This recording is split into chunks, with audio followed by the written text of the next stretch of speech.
బిక్కాయల చెట్టు అంటారు చూడండి. ఇదే బిక్కాయల చెట్టు. బిక్కాయలు ఇవేనండి, కాయలు కాస్తున్నాయి చూడండి. ఉండాలే ఈడే ఉండా, లేవు ఎతుకుతున్నా నేను.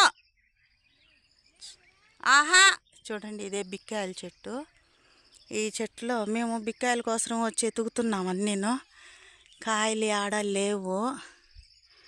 బిక్కాయల చెట్టు అయితే ఇదేనండి.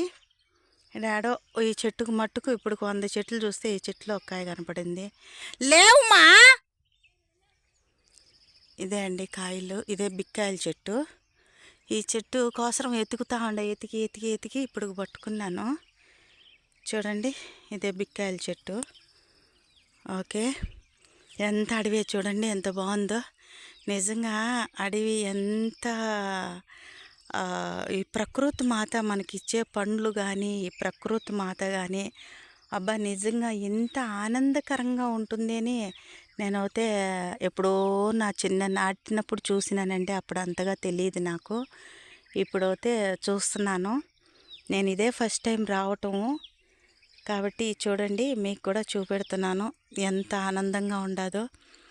నిజంగా ఈ ప్రకృతి మాతను చూస్తా అంటే ఇంతటికంటే అదృష్టం ఏముంటుందండి. ఈ మనిషి జన్మానికంటే ఈ ప్రకృతి మాతలో ఒక చెట్టే పుట్టినా చాలా అనిపిస్తుందండి ప్రాణానికి. ఓకే అండి, ఇంకా మీకు చూపెడతాను. బాయ్.